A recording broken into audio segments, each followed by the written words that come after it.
The views and opinions on the Craig L. Hayes Show do not necessarily reflect those of Westgate Resorts, ownership, or management. And now, on with the show. Extra, extra, read all about it. Get your copies while they last. Stop the presses. And now for something completely different.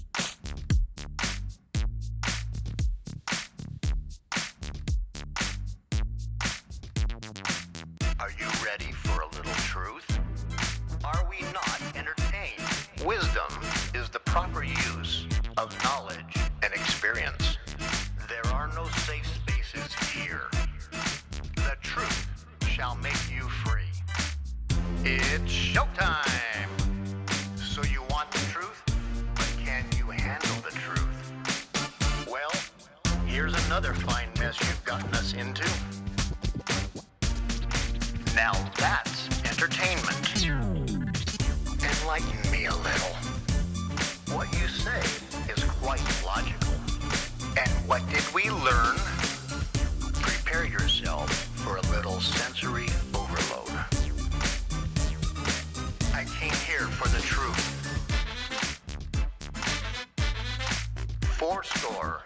7 years ago, stand by the roll show intro. Roll show intro in 3, 2, 1, go. This is the Craig L. Hayes Show.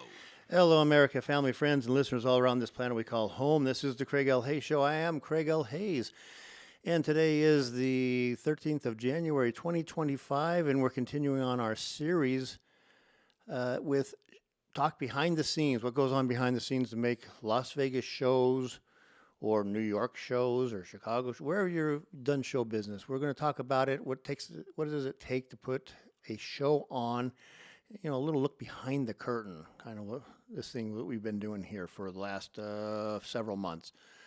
And we're doing this from the Westgate Resort in Las Vegas at the International Showroom, and we would have done in Elvis Presley's dressing room.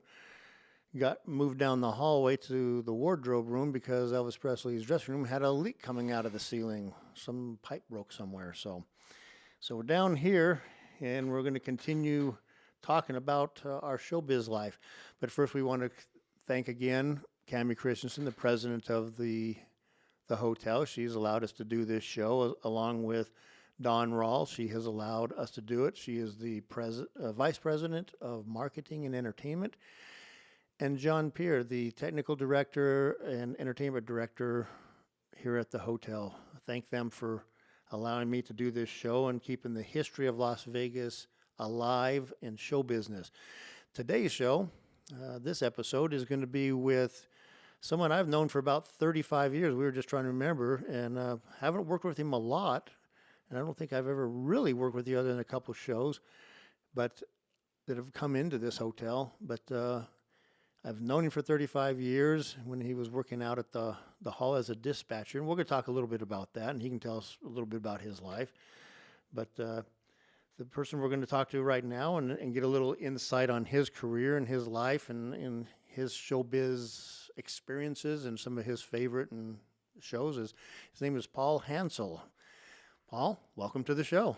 Thank you for having me, Craig. I'm so glad to be here. It's great to have you here and catch up with you again. It's been a long time. Yeah, it has been. It has been a while, yeah. So, like we were talking a little bit about, at first we want to just get a little bit of like a quick autobiography of, where you grew up at, where you came from.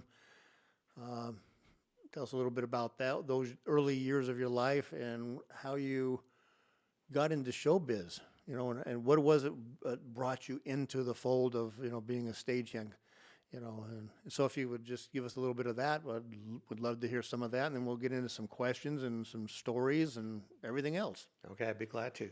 Actually, I'm from here. I was born here. I was actually born in Boulder City, and my family has been here since 1942. My grandfather came out to work on the dam.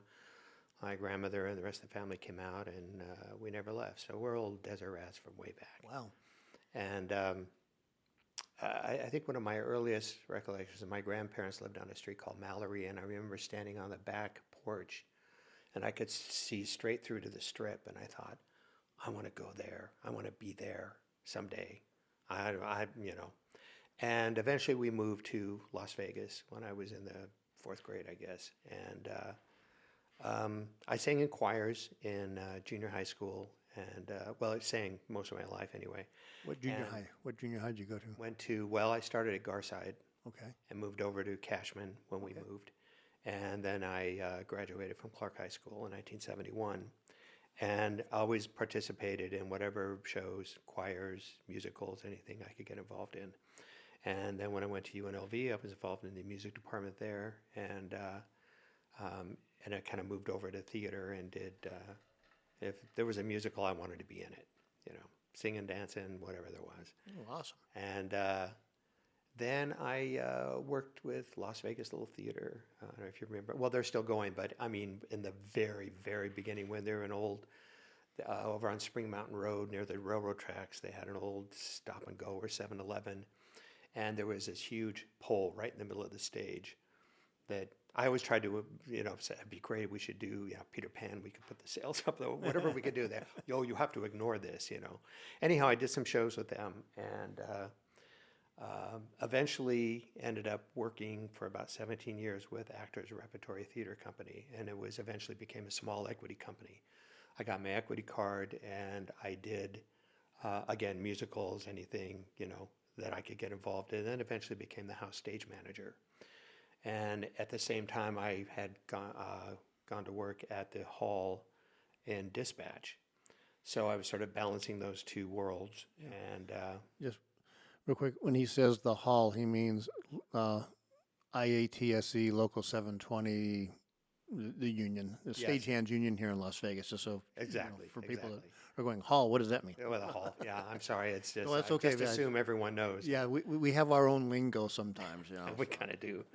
So, in fact, I remember doing a production of Sound of Music, and it was at the Summerlin Library. I was working in the hall at the hall in the evenings, and I was alone. So I would take my lunch break. I would fly up to the theater, get dressed into a tuxedo, and do the ballroom scene. I would leave stage, get undressed, go back to the hall, finish, and then on my last break, I would drive up to take a curtain call. That's how either dedicated or sick I was, because I just wanted to. Okay. And then when that theater closed, I still had my equity card, and while I was working at Phantom, the Las Vegas Spectacular, there was a girl there, Nicole Pryorson, that was my voice teacher, and she encouraged me to audition. I used to fly into LA and audition all the time.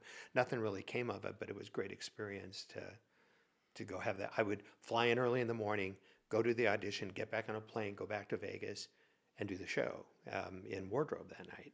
And that happened a lot, and like I said, it was great fun. And then when that show closed, I was at the hall, and when that job ended, it wasn't a pleasant story. We don't need to get into that.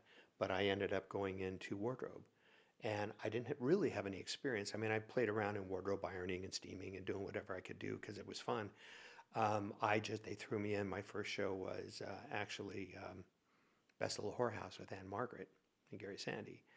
And I just absorbed whatever I could. I just learned, took notes, everything I could do, and I kind of learned on the fly. And that's kind of how I got involved with as a union member in Craft 5, which is wardrobe, and never looked back. I've had so much fun, and being a performer, and I had my career. I had a blast on stage. I had so much fun, but when it was done, it was done. And I love actors. I love performers. I love being backstage, and it was just very exciting for me. I didn't have to go on stage. It didn't matter. I just wanted to be in the environment. So when I had a chance to do that, I did. Yeah. So I have a list of things that I've done and a few stories to go with each show. That's great. The first show I ever, it was Best Little Whorehouse. So my Anne Margaret story, first of all, she was as lovely a human being as I've ever met. She was just as lovely as she could be. And I remember we were doing the load-in, Aladdin Theater, the Performing Arts, was not built to do musical theater. It was basically a concert venue. So all the dressing rooms were on the second and third floor. And I remember I was coming down with a basket of costumes or something, and I hit the stage, and she was standing there. Somehow she found that work light. She was right under it, and she just looked over at me and smiled, and I just melted. I thought, she was so beautiful, and she was so lovely. She made sure there was a cast picture. Anybody who wanted autographs, anything, she was so accommodating to us as the crew. And I never forgot that because she was so gracious to us. Morgan Fairchild, same thing. When I did The Graduate at the Cashman Field Theater, she just came up and started talking to me like we were old friends. And I was like, Morgan Fairchild's talking to me. I better think of something to say. And anyhow, it was an incident where she had a new limo driver that was bringing her down from her hotel. And she was on her computer and didn't know she was halfway to Boulder City. By the time she looked up and said, where are we? She thought she was being kidnapped. And the guy said, oh, I know where we're going, blah, blah. Well, she eventually found her way back to the theater.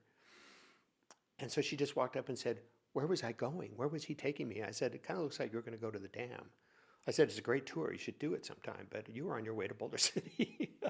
Why would they do? It was just a swing. It was a different limo driver that didn't know where he was going, and he thought he knew. Wow. Ended up driving up into this off Boulder Highway into a residential section. And she said, we are not anywhere. She goes, I'm going to get fined if I don't get to the theater on time.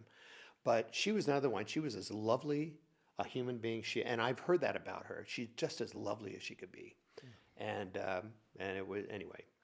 So, but my first, after, now I'm trying to think, Havana Nightclub, the show, was one of the first big shows I did. And that was Cuban expats that left the country, left everything they knew behind. And it was with this German producer, Indy.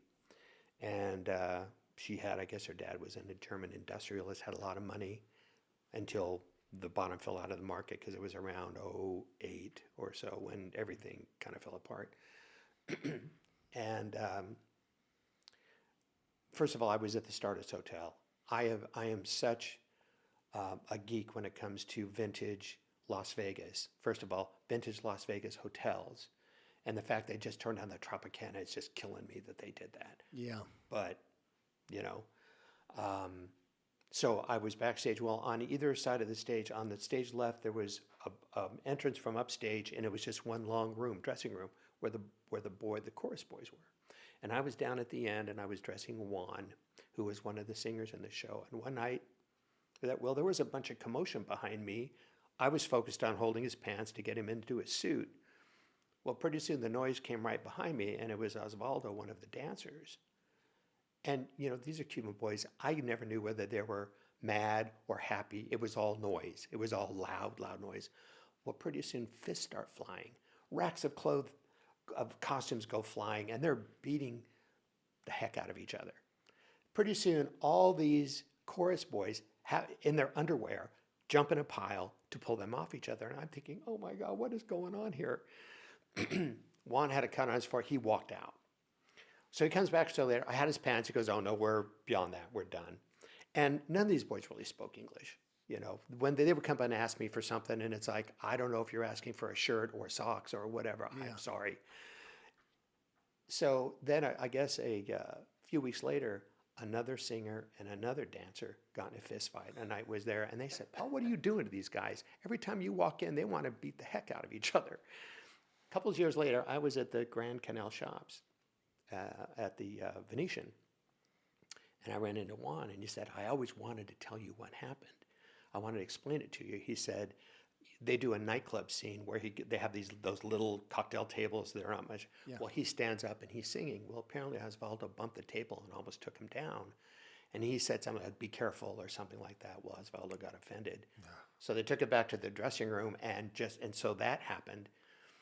So later I was talking to one of the stagehands. He goes, I heard some banging on the wall back there. What was going on? I said, oh, that was Juan's head. Bam, bam, bam. And it was just, once it was done, it was hilarious. And they would do fake fights for me, like they were going to fake fight for me. And I went, you know what? you do what you got to do. I mean, if you're having a good time. And these were all really great kids. They worked really hard. And there were like a million costumes this show. And that's where I really learned how to work with suspenders. There were suspenders on every single pair of pants, and I had to sort them out and untangle them and get them hung up. And that's when I became an expert in suspenders. But anyhow, that was my first experience doing a big show. And like I said, I was on the stage at the Stardust Hotel. I remember seeing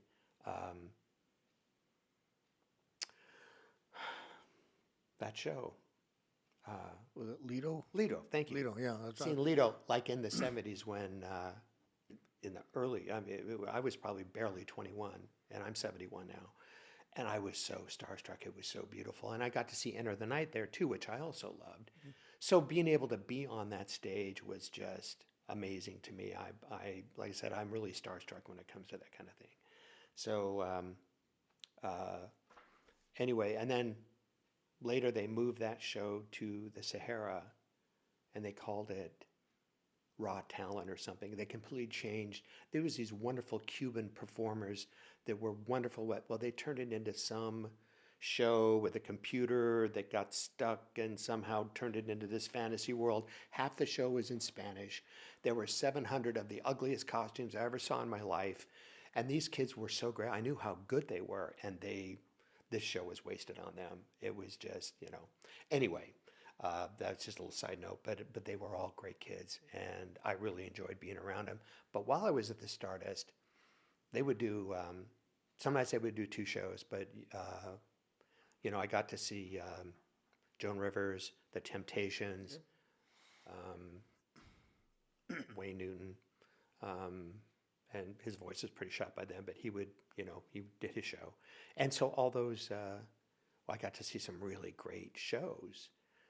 Meanwhile, we would wait to go on, later. And so that was also great fun for me, is to see, these kind of iconic performers. There are probably some other I can't think of, but those are the 3 I can think of off the top of my head.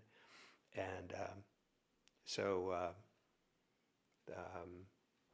then, let's see, Anne Margaret. I think we jumped forward. I did the producers at the Paris. Okay. And that was, it was such a fun show. I loved doing that show. David Hasselhoff opened it, and he was there for about half the run. And it was they had sort of the unfortunate hamburger video incident and all that. And I felt so bad because he was so nice. He was such a nice guy that he just got cut. It was a family thing, and whatever. And then Tony Danzig came in when he left, and he took a different role. But again, lovely. He came up, "What's your name?" And he knew my name for the rest of the show. "Paul, how you doing?" And he would open up his dressing room on our Friday night and make up big antipasto plates and have drinks and wine, beer and wine and stuff, and told great stories, of which I can't remember any of them, but they were really good. And he was just very generous that way. Other people had maybe some problems, but that was not my experience at all with him. And then I went off to teach yoga. I went to Bikram boot camp, and I was a Bikram instructor for about 10 years in between there.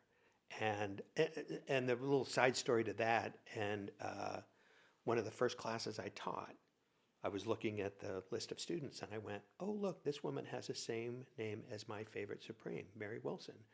And the receptionist said, "That is your favorite Supreme. Go in and teach." And I had to walk in and teach. And again, she was as lovely.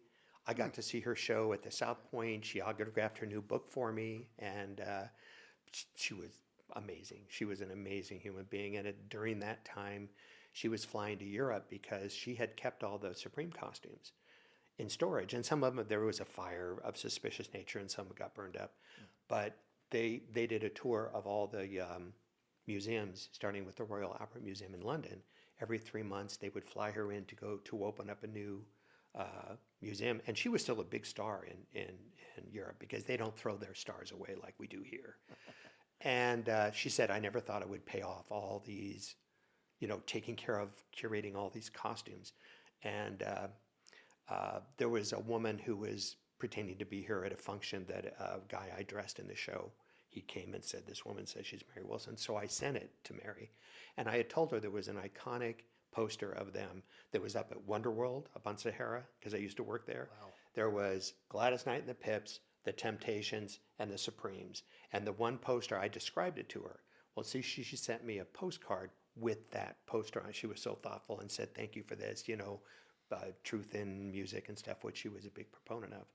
But, and when she passed away, I'm still not over it. I can't believe that she's gone, because she was such a lovely, she sang happy birthday to me on my 50th birthday. I mean, it was, nice. Anyway, that was just a side story. And that I do remember asking her once,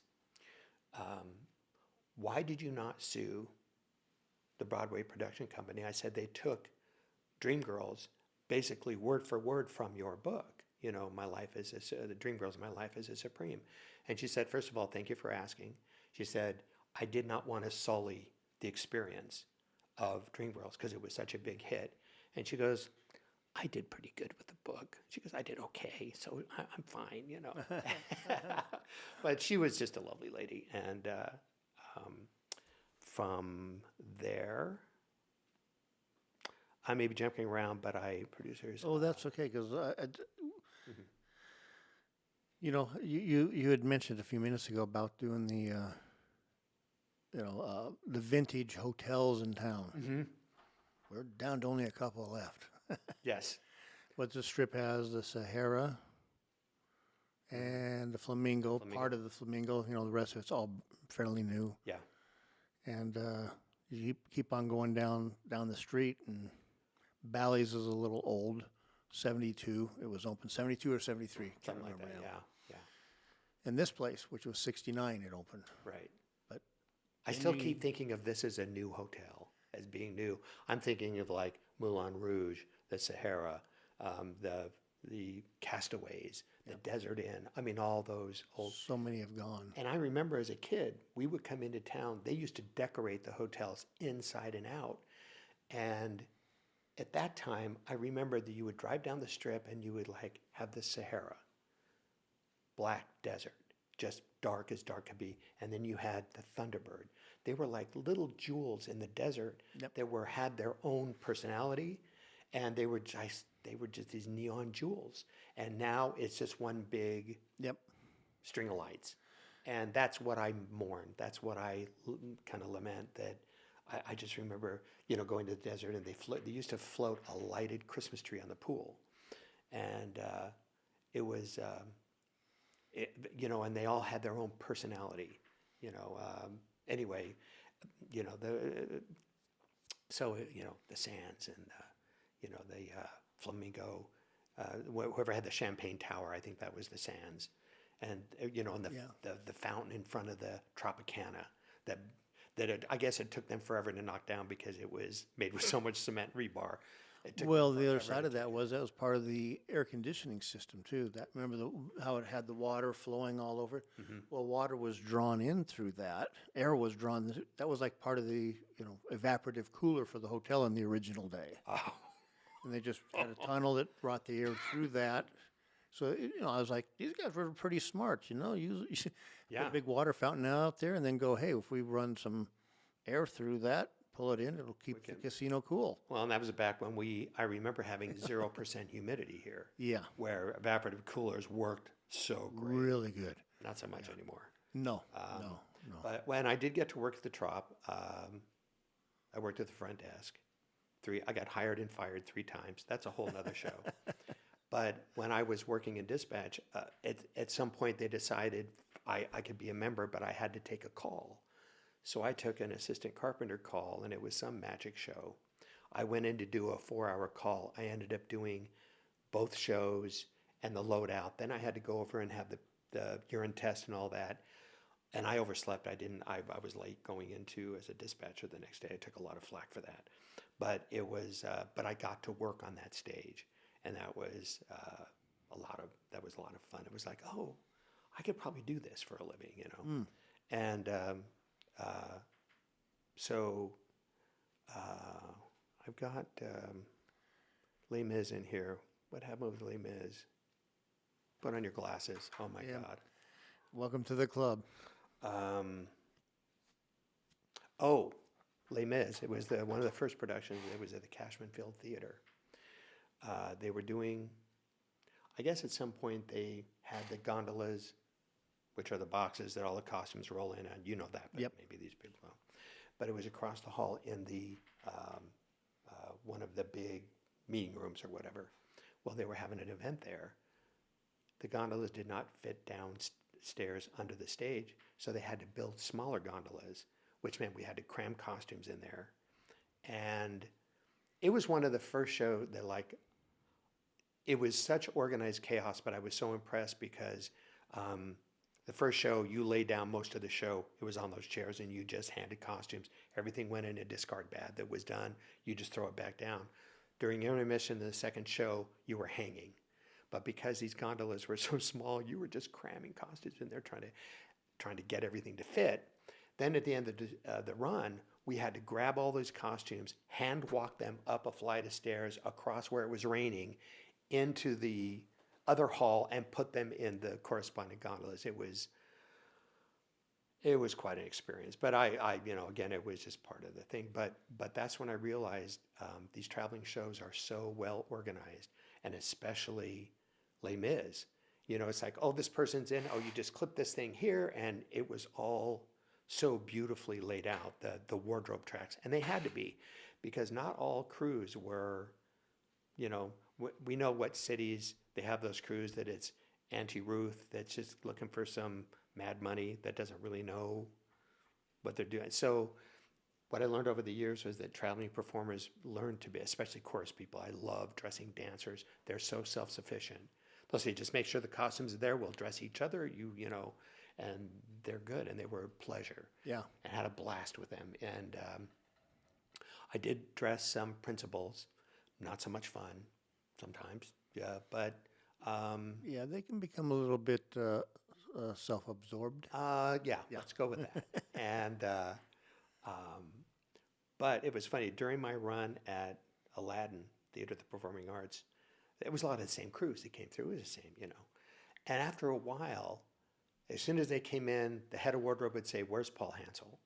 Because I would take the most difficult, they would give me the most difficult performer, the most, whatever you want to call, because you can yell, you can do whatever you want.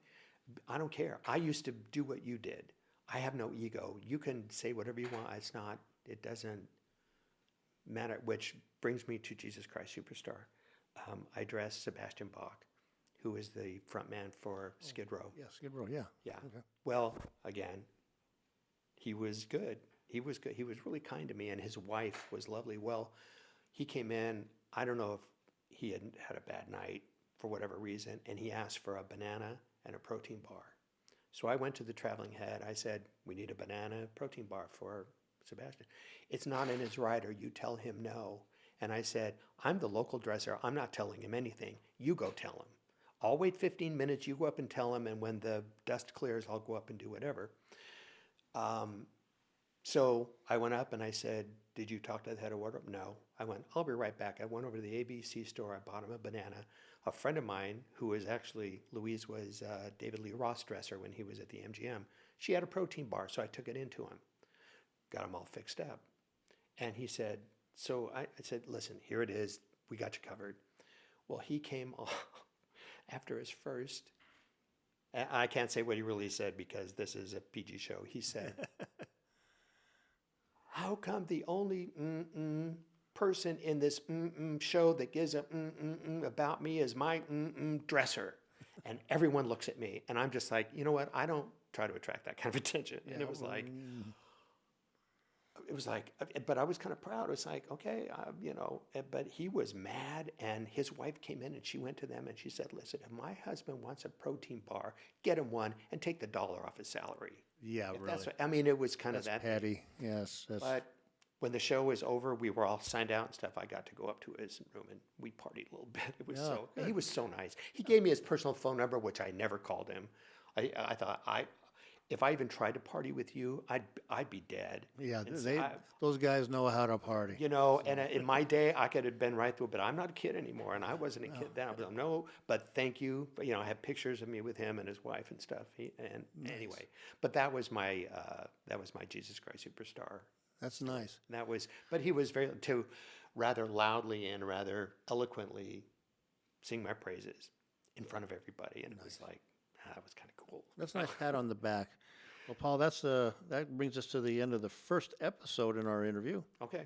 And we're going to be back with Paul in just a minute, and we'll start another one with him. And until then, Talbot, take it away. This is the Craig L. Hayes Show.